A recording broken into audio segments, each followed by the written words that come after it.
बोनी अब चा नहीं रही, बोनी च्वा बन चुकी है। हमारा भेगा नारुतो भी अब कुमा को शैडो क्लोन जुत्सु सिखाने ही वाला है, जिसके बाद कुमा के अनलिमिटेड क्लोन्स। लेकिन ये सब कब हुआ, कैसे हुआ और सबसे इम्पोर्टेंट क्यों हुआ? एक और क्रेजी एपिसोड के साथ वापस आ चुका है वन पीस और आप सबका स्वागत है टॉक एनीमे के इस नए एपिसोड एक्सप्लेन वीडियो में। अगर आप चैनल में नए हो तो चैनल को सब्सक्राइब करना मत भूलना, वीडियो को लाइक ठोको और चलो शुरू करते हैं बिना किसी देरी के। एपिसोड के स्टार्ट में हम देखते हैं चारों ओर आग ही आग है। किंग बेकोरी ने सोरबेट किंगडम के साउथ में पूरा तबाही मचा दिया है। बहुत सारे लोग इंजर्ड पड़े हैं। वो लोग एक दूसरे का हेल्प कर रहे थे तो कोई आग बुझाने में लगा हुआ था। तभी हम देखते हैं कुमा एक बूढ़ी औरत को बचा के उस आग से बाहर लाता है। वहाँ के लोग काफी परेशान थे और किंग बेकोरी को खूब से गाली दे रहे थे। तभी एक लड़की काफी जोर जोर से रोने लगती है और अपने माँ को ढूंढने लगती है। उसकी माँ उस आग से भरा गाँव के अंदर ही थी और कुमा उसको रेस्क्यू करने के लिए निकल जाता है। फिर सीन शिफ्ट होता है और हम देखते हैं किंग बेकोरी को। वो अपने महल से सारे नजारे देख रहा था और वो कहता है नॉर्थ के कंट्री में यही तरह का काम कर गया था। वहाँ के राजाओं ने अपने किंगडम से कचरे को ऐसे ही साफ किया था और उसके बदले में सेलेस्टियल ड्रैगन्स ने उनका टाउन का खूब तारीफ किया था। तो ये लोग बूढ़े और गरीबों को कचरा की तरह ट्रीट कर रहे थे और इसीलिए सेलेस्टियल ड्रैगन्स की नजर में अच्छा दिखने के लिए ये बहन का घोड़ा बेकोरी ये सब कर रहा था। फिर एक सोल्जर आके बेकोरी को बताता है कि काफी सारे लोग आके कैसल के गेट में प्रोटेस्ट कर रहे हैं। तो ये लसन बेकोरी उस सोल्जर को कहता है कि 4-5 लोगों को गोली मार दो और सारे लोग डर जाएंगे। तो हम देखते हैं काफी सारे लोग कैसल के बाहर प्रोटेस्ट कर रहे थे। तभी एक सोल्जर आके 4-5 लोगों को गोली मार देता है और वो कहता है कि किसी और को किंग का ऑर्डर को डिफाई करना है तो आगे आ जाओ, जिससे वो लोग काफी डर जाते हैं। पर तभी हम देखते हैं कुमा को, वो भीड़ के पीछे एकदम गुस्से से उन सोल्जर को देख रहा था, जिससे वो सोल्जर कहने लगते हैं कि ये कौन है। पर कुमा एक बड़ा छलांग लगा के सीधे उन सोल्जर के ऊपर अटैक कर देता है। आगे हम देखते हैं चर्च में काफी सारे इंजर्ड लोगों को रखा गया है और बोनी कुमा के लिए काफी परेशान थी। अब सीन फिर से कुमा पर शिफ्ट होता है और वो सारे सोल्जर को खत्म करके अब किंग बेकोरी के पास पहुंच जाता है, जिसे किंग बेकोरी काफी डर जाता है। वो कुमा से कहता है कि उसे छोड़ दे और वो बदले में कुमा को सोरबेट किंगडम के साउथ एरिया को सौंप देगा और वहाँ के लोगों को भी खत्म कर देगा। पर ये सुन के कुमा और भी गुस्सा हो जाता है। तभी बेकोरी साइड में पड़े गन पकड़ के कुमा के ऊपर फायर कर देता है। पर ऑफ कोर्स कुमा को कुछ नहीं होता और कुमा बेकोरी के ऊपर इतना जोर से अटैक करता है कि सारा कैसल डिस्ट्रॉय हो जाता है और फाइनली कुमा ने सिंगल हैंडेडली पूरा सोल्जर्स को हरा देता है। अब उस इंसिडेंट को सोलो रिवोल्यूशन अब सोरबेट किंगडम के नाम दे दिया जाता है। आगे सोरबेट किंगडम के लोग कुमा का ना चाहते हुए भी उसे वहाँ के राजा बना देते हैं और इस सारे बात एक बंदा सैटर्न को रिपोर्ट करता है, जिससे सैटर्न थोड़ा शौक हो जाता है। फिर सीन शिफ्ट होता है और हम देखते हैं कुमा सोरबेट किंगडम का किंग अब चर्च में अपना वही पुराना रूटीन फॉलो कर रहा है। वो बूढ़े लोगों को ठीक कर रहा था और वो लोग कुमा को किंग किंग कह के बुला रहे थे। पर कुमा बताता है कि वो तो सिर्फ नाम का किंग है, पर बुलडॉग सान सारे किंगडम को रूल कर रहे थे। तभी एक बूढ़ी माँ कुमा से पूछती है कि बोनी कहाँ है और कुमा बताता है कि वो पीछे ट्रेनिंग कर रही है। पर जब वो पीछे देखते हैं तो वहाँ बोनी की जगह एक बड़ी लड़की इधर उधर दौड़ रही थी। तो उसे देख के कुमा शौक हो जाता है कि बोनी कहाँ गई और ये लड़की कौन है। फिर दूसरा बंदा कहता है कि इस लड़की को तो मैंने कभी नहीं देखा था। तभी एक बंदा बताता है कि ये लड़की तो बिल्कुल जीनी की तरह दिख रहा है, जिससे कुमा और भी सरप्राइज हो जाता है कि ये जीनी कहाँ से आ गई। पर तभी वो लड़की उन सबसे कहते हैं कि उनको हुआ क्या है, सब लोग उस लड़की को ऐसे देख क्यों रहे हैं, जिससे वो लोग और भी सरप्राइज हो जाते हैं। फिर लड़की कहती है कि मैं 10 साल की होंगी तो डैड के साथ सी में सेल करूंगी, इसीलिए मैं खुद को स्ट्रॉन्ग बना रही हूँ। पर अभी भी वो सारे लोग उस लड़की को घूरे जा रहे थे। तब वो लड़की जाके आईने में खुद को देखती है, जिसे देख के वो खुद भी काफी सरप्राइज हो जाती है और जोर से चिल्लाने लगती है। पर तभी वो लड़की ट्रांसफॉर्म हो जाती है छोटी बोनी में।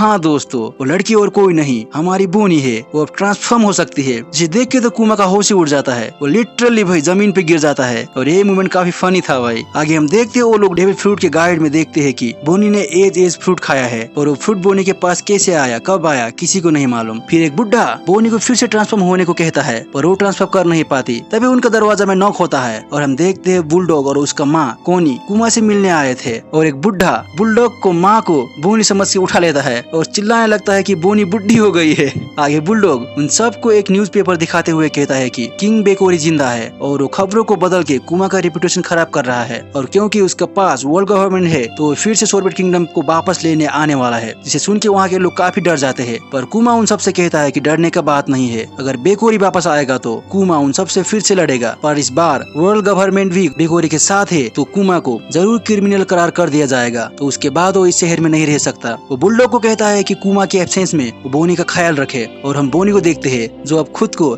एक बुड्ढी में ट्रांसफॉर्म कर लेती है। अब सीन शिफ्ट होता है और हम देखते हैं किंग बेकोरी वापस आ गया है वर्ल्ड गवर्नमेंट के टट्टों के साथ। वो सोरबेट किंगडम में अटैक करने के लिए आ रहा है पर उसका सामने होता है कुमा। वो बेकोरी को कहता है चूतिए, तो फिर से वापस आ गया।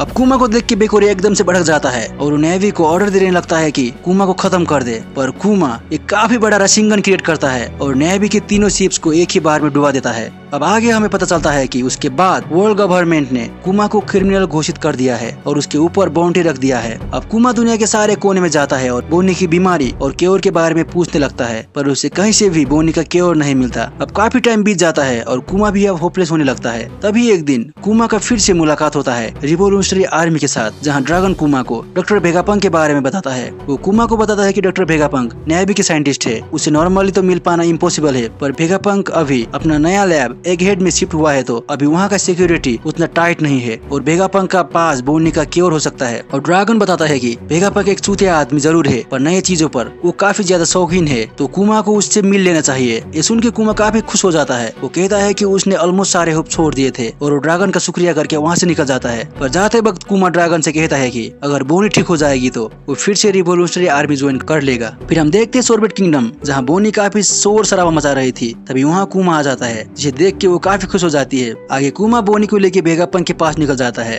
अब वो लोग वेगापंक के पास पहुंच जाते हैं और कुमा को देख के वेगापंक काफी सरप्राइज हो जाता है और कुमा भी उतना ही सरप्राइज वेगापंक को देख के। वेगापंक कुमा को बॉडी का तारीफ करने लगता है। तभी बोनी बैरल से बाहर निकलती है और वेगापंक के सर को देख के काफी शौक हो जाती है। आगे वेगापंक बोनी का मुंह देखता है और वो इंस्टेंटली पहचान लेता है कि ये बीमारी सैफायर स्केल है और कुमा को बताता है कि वो ये बीमारी क्योर कर सकता है, जिससे कुमा और बोनी काफी खुश हो जाते हैं। पर वेगापंक बताता है कि वो इस बीमारी को क्योर करने के लिए नए टेक्नोलॉजी का इस्तेमाल करेगा, जो अभी तक मेडिकल फील्ड में इंट्रोड्यूस नहीं किया गया है। बेसिकली वो स्टीम सेल क्रिएट करके बोनी के ऊपर ट्रांसप्लांट करेगा, पर इसके लिए काफी वक्त और मोटा पैसा तो लगेगा। फिर वेगापंक कुमा का रिपोर्ट देखता है और वो काफी सरप्राइज हो जाता है कि कुमा एक बकेनियर है। वो कुमा से कहने लगता है कि तू यहाँ क्यों आया है, ये तो वर्ल्ड गवर्नमेंट का लैब है और हमको पता है कि वर्ल्ड गवर्नमेंट एक बकेनियर्स के लिए क्या कर सकता है। पर कुमा कहता है कि ड्रैगन ने उसे वहाँ भेजा है, तो ड्रैगन पर ट्रस्ट करता है कि वेगापंक उसे बिट्रे नहीं करेगा, वो वर्ल्ड गवर्नमेंट को कुछ नहीं बताएगा। आगे वेगापंक कुमा को कहता है कि वो कुमा का क्लोन्स बनाना चाहता है, अगर कुमा इसके लिए परमिशन देगा तो वो बोनी का क्योर फ्री में कर देगा। आगे कुमा वेगापंक से कहता है वो परमिशन तो दे देगा, पर पहले उसे जानना है कि वो क्लोन्स करेंगे क्या। तो वेगापंक उसे बताता है कि वो क्लोन लोगों को पायरेट से प्रोटेक्ट करेंगे। उनका स्पेशलिटी होगा कि वो लोग अपने मुंह से लेजर बीम फायर कर सकेंगे, जिससे वो लोगों के नजर में हीरो बन जाएंगे और वो उनको पैसिफिस्टा नाम देगा, जिससे कुमा काफी खुश हो जाता है। वो कहता है कि वो तो ज्यादा लोगों का हेल्प नहीं कर पाया, पर अगर उसका क्लोन ने भी लोगों को प्रोटेक्ट कर लिया तो उसे काफी खुशी मिलेगा और बोनी को बचाने के लिए तो कुछ भी कर सकता है। आगे हम देखते हैं ये सारे बातें एक बंदा सैटर्न को रिपोर्ट कर रहा था और सैटर्न कहता है कि कुमा एक चूतिया है, उसे मालूम नहीं क्लोन्स एक वेपन से और उन्हें बचाने के लिए नहीं मारने के लिए इस्तेमाल किया जाता है। और एपिसोड यही खत्म हो जाता है। तो आप लोगों को ये एपिसोड कैसा लगा? अगर पसंद आया तो वीडियो को लाइक और चैनल को सब्सक्राइब करना मत भूलना और मिलते हैं नेक्स्ट वीडियो में। Bye bye, sayonara.